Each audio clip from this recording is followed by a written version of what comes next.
Hey, folks, November is a huge month here on Cape Ann, especially in Manchester by the Sea. And we are joined by Erika Brown. She's the publisher and editor of The Cricket, coming to us from her beautiful office this morning. As always, how are you, Erika? Hey, Kory, how are you? I'm great. I am going to be in full body armor tomorrow night for the Gloucester elections, but there's also a slate of crazy activities going on in Manchester. Town meeting's right around the corner. Don't ever call town meeting crazy, by Oh, the way. no, we love town meeting. That's a trigger for me. Oh, shit. No, seriously, November 13th is town meeting for Manchester. There's also going to be, we'll talk about Essex at another time, but because there's 14 articles coming up and it's coming up really fast. So it's like literally right here. So town meeting is happening on November 13th in Manchester at Memorial School. There's 14 articles, as I just said.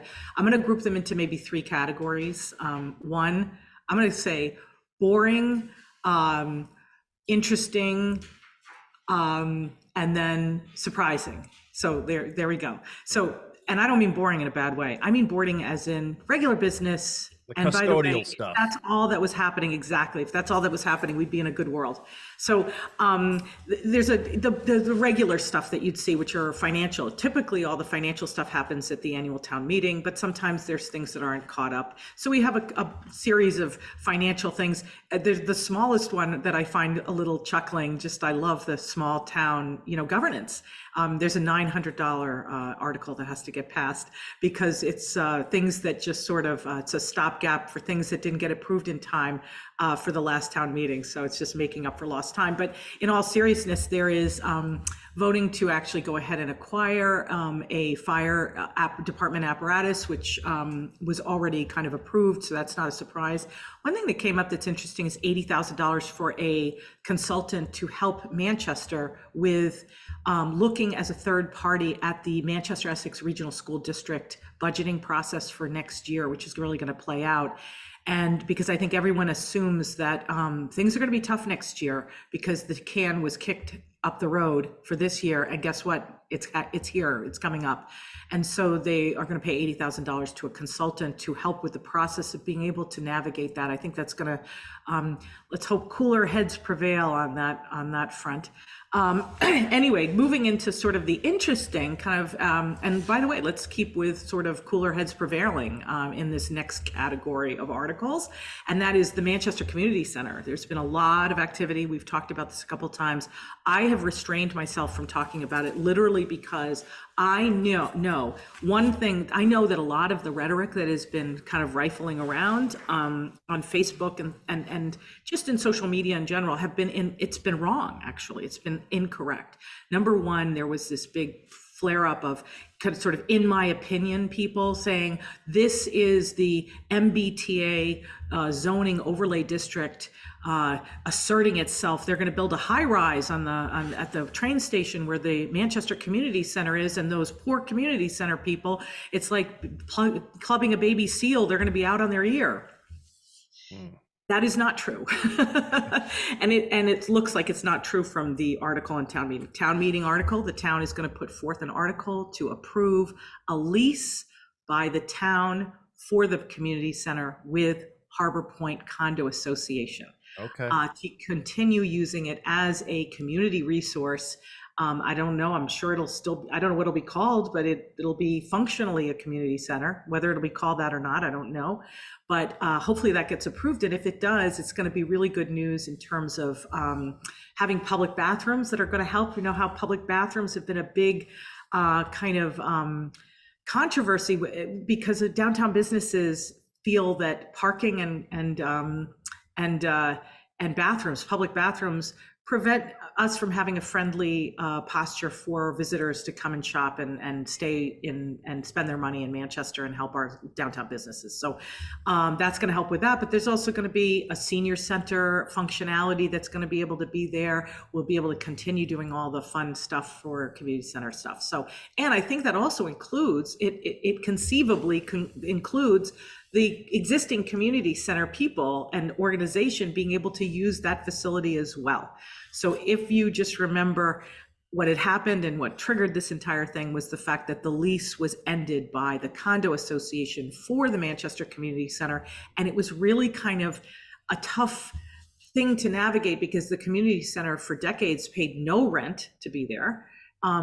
And the reason why is because they own the building, but not the land on it. It's kind of a weird setup.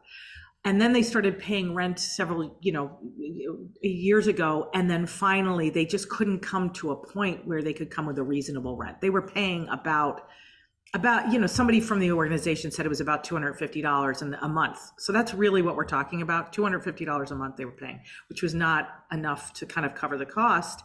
And by the way, the person who told me that, who does know, came back and said, well, that's an average. I'm not exactly sure the exact amount. I think that she was trying to back off on that. But the truth is, that's the level we're talking about. Yeah. So it was just so sad to me that there were these people being vilified, the evil condo association and the terrible, and the truth is, it was really more nuanced than that. It was more complicated than that. And it wasn't fair to paint people as being bad guys when the truth is they were very generous to the community center organization for years and years and years. The condo association for decades, there was largesse and everything. So there you go. Cooler heads prevailed. Yeah, sounds like they're on the way to a reasonable agreement there. Yeah. And then there's some zoning things that are happening. They're inching forward in these zoning things. The planning board is going to present some changes to the bylaw, which continues what they've been doing for years. They've just gone into a pace now that's kind of purposeful. Instead of trying to rip the Band-Aid and do everything at once, they're doing things in measured steps. And this time they're going to inch towards accessory dwelling units, which really has the power to kind of change and help the housing situation, right? If you're able to create a dwelling unit within your footprint of not expand your house or your dwelling, but if you have a space within your house that could accommodate an efficiency apartment, a 1-bedroom apartment, that would be sort of the dream. Well, what they're doing instead is they're saying that they're going to remove the provision that says, Manchester has a provision in their bylaw that says if you have an employee working for you, this harkens back to the days of, Downton Abbey. You're right. That road. Where your maids.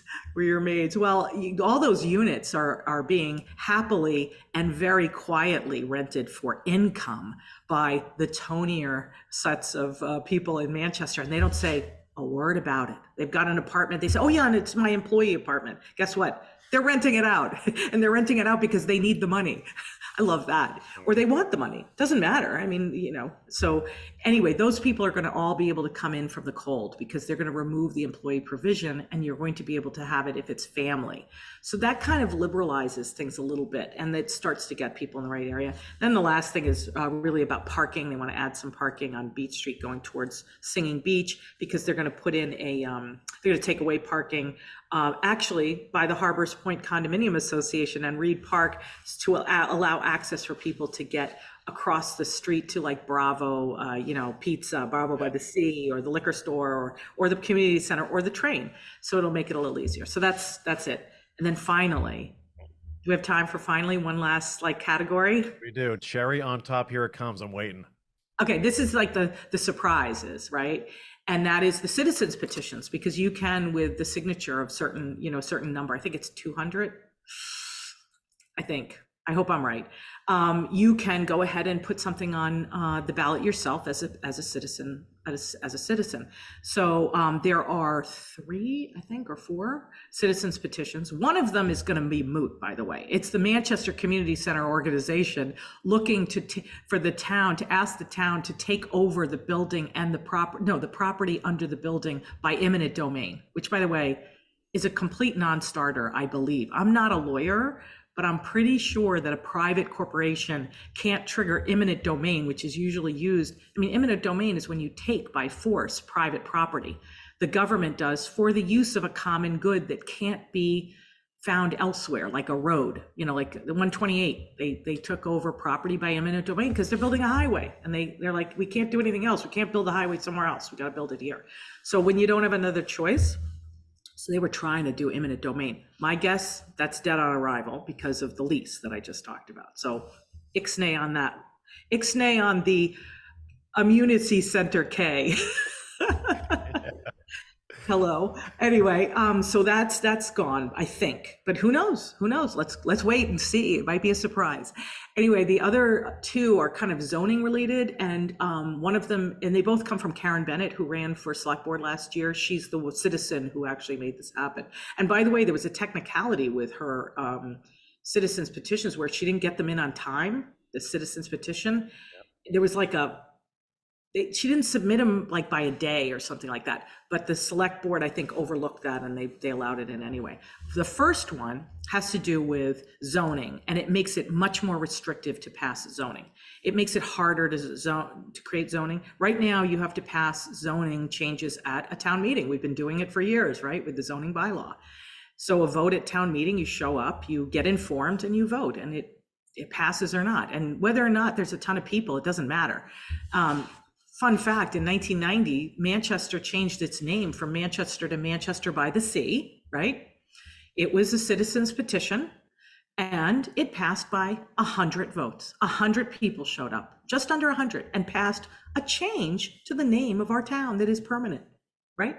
Well, a zoning change would now have to pass at town meeting, and then by this petition, this article that we're going to vote on, it would also have the added obligation to also have to pass at the ballot later. You need to pass by a ballot vote and by a town meeting preponderance in order for it to be real. So we'll see if that happens. That's sort of, in other words, making it more difficult to pass zoning. And then the other thing, it has to do with Powder House Lane. They want to permanently, Powder House Reservation, which is a beautiful woodland area in downtown that we have in Manchester, but it abuts kind of the Pleasant Street, Pine Street, and Central Street kind of corridor, right? And they want to permanently do that. I think they want to permanently restrict all lands there. I don't know why now for that idea. However, I do know that coincidentally, the Open Space Committee has suggested to the Affordable Housing Trust that they do a land swap. That's Helen Bethel and Steve Gang have both lobbied both the planning board and the select board to swap land for the Affordable Housing Trust plan to build about 24 units. And their idea would be to put it right on Pine Street, which is a residential neighborhood, by the way, right next to Newport Park. I think that is what this article is about, but I don't know. Yeah. I haven't talked to Karen Bennett about it. Well, there's a lot of interesting stuff going on. I'm sure we'll talk more about this next week as you prepare for the meeting. And then maybe we'll have some news on a solidified date for Essex's town meeting. Yeah, well. There is a date. I just, we haven't gotten into it yet, and so we'll get into it next week or Gotcha. The weekend. Okay, great stuff as always, Erika. We'll see you soon. Bye, Kory.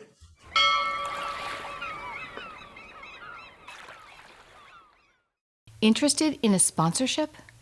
Email sponsor@1623studios.org to learn more.